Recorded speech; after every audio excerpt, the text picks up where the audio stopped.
वो गज़ल मल्लिका जिसे दादरा और ठुमरी की सम्राज्ञी भी कहा जाता था। आज हम बात करेंगे उस गज़ल मल्लिका की जिसका बचपन में बलात्कार भी हुआ। महज 13 साल की उम्र में एक बच्ची की मां बनी। आज हम बात करेंगे उस गज़ल गायिका के बारे में जिसने एक लंबे समय तक भारत के दिलों पर राज किया। उन्हें संगीत से इतना प्रेम था कि डॉक्टर के मना करने पर भी उन्होंने अपने इस संगीत को जारी रखा।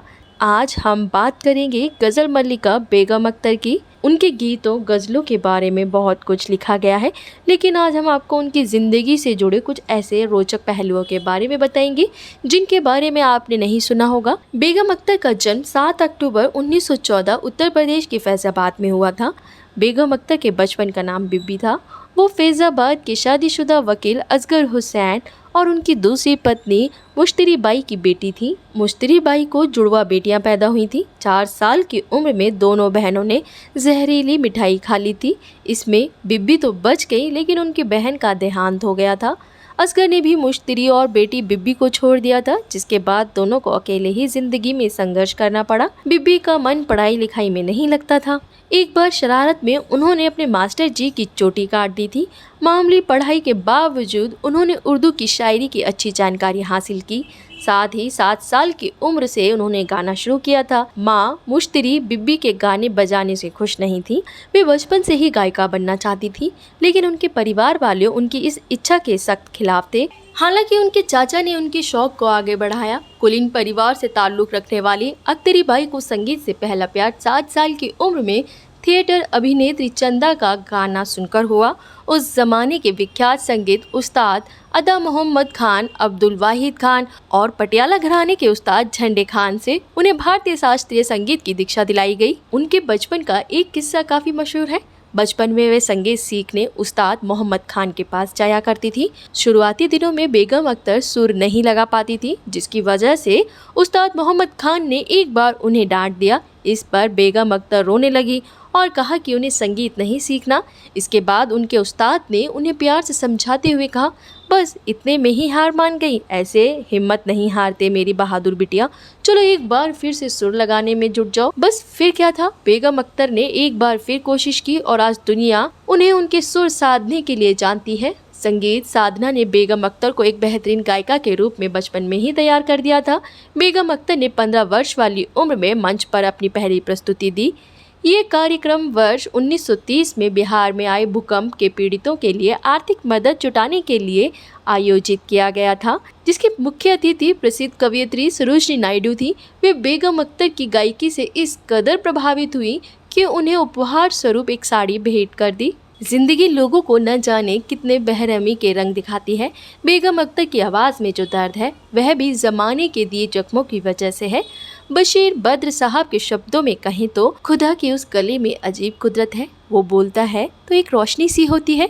बेगम अख्तर की आवाज़ में भी ये रोशनी एक गहरे और विभत्स से अंधेरे के बाद आई थी। बेगम अख्तर ने कई उस्तादों से संगीत सीखा। 7 साल की उम्र में उनके जीवन में एक बड़ी दर्दनाक और अमानवीय घटना घटी। उनके एक उस्ताद ने गायकी की बारीकियां सिखाने के बहाने उनकी पोशाक उठाकर अपना हाथ उनकी जांघ पर सरका दिया था।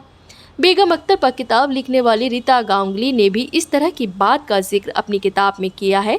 उन्होंने कहा है कि उन्होंने संगीत सीखने वाली करीब 200 लड़कियों से उन्होंने बात की और लगभग सभी ने अपने उस्तादों को लेकर इस प्रकार की शिकायतें की। इस हादसे के अलावा एक और हादसा उनकी जिंदगी में घटा जिससे वे कभी नहीं उबर पाई। यह हादसा 13 साल की उम्र में हुआ था। उस वक्त बिहार का एक राजा उनका कदरदान बन गया। उसने उन्हें गाना गाने के लिए अपने यहाँ न्योता दिया। इसके बाद उस राजा ने बेगम अख्तर के साथ बलात्कार किया। इस घटना की वजह से वे प्रेग्नेंट भी हो गई और एक बच्ची को जन्म भी दिया, जिसका नाम शमीमा रखा। बहुत बाद में लोगों को उनके साथ हुए इस हादसे के बारे में पता चला, लेकिन इस क्रूर हादसे के बावजूद बेगम अख्तर ने दोबारा खुद को समेटा और जीवन को नए सिरे से शुरू किया। वहीं आपको बता दें, उस समय कुछ लोग उन्हें तवायफ भी समझते थे। बेगम अख्तर की शिष्या रीता गांगुली ने उन पर एक किताब भी लिखी है। एक इंटरव्यू में उन्होंने कहा था कि मुंबई के एक तवायफ संगठन ने मुश्तरी बाई से उनकी बेटी को उन्हें सौंपने का अनुरोध किया था। बदले में 1 लाख रुपए देने का प्रस्ताव रखा था, लेकिन मां मुश्तरी ने इस पेशकश को ठुकरा दिया था। धीरे धीरे शोहरत बढ़ी और अख्तरी बाई के प्रशंसक भी बढ़े।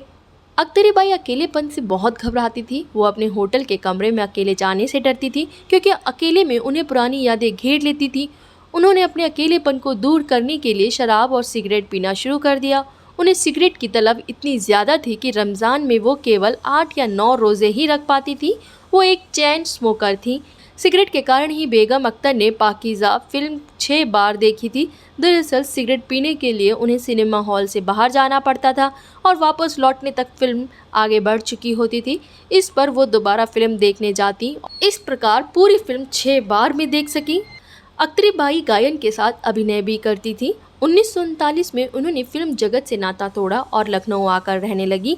यहाँ आकर उन्हें उनका प्यार मिला। 1945 में उन्होंने परिवार के खिलाफ जाकर बैरिस्टर इश्तियाक अहमद अब्बासी से शादी कर ली। तभी से उनका नाम बेगम अख्तर पड़ गया। पति के कहने पर उन्होंने गाना छोड़ दिया था। गाना छोड़कर शायद बेगम अख्तर ने अपनी जान को छोड़ दिया था, इसलिए वो बीमार रहने लगी। सिगरेट बहुत पीती थी, इसलिए उन्हें फेफड़े की बीमारी के साथ डिप्रेशन की समस्या हो गई। संतान ना पैदा होने के कारण वो बहुत दुखी रहने लगी थी। तब डॉक्टरों ने कहा कि गाने से उनकी बीमारी ठीक हो सकती है। तब पति की रजामंदी के बाद 1949 में वे ऑल इंडिया रेडियो लखनऊ से जुड़कर गायन की दुनिया में वापस आ गई। भारत सरकार ने इस सुर मल्लिका को पद्मश्री और पद्म भूषण से सम्मानित किया था। उन्हें संगीत नाटक अकादमी पुरस्कार भी प्राप्त हुआ था। 30 अक्टूबर 1974 को बेगम अख्तर अहमदाबाद में मंच पर गा रही थी। तबीयत खराब थी, अच्छा नहीं गाया जा रहा था। ज़्यादा बेहतर की चाह में उन्होंने खुद पर इतना जोर डाला कि उन्हें अस्पताल ले जाना पड़ा, जहां से वो वापस नहीं लौटी। हार्ट अटैक से उनका निधन हो गया। लखनऊ के बसंत बाग में उन्हें सुपुर्द खाक किया गया। उनकी मां मुश्तरी बाई की कब्र भी उनके बगल में ही थी। इसी तरह की खबरों के लिए बने रहें हमारे साथ। चैनल को सब्सक्राइब करना ना भूलें। बुलंद भारत।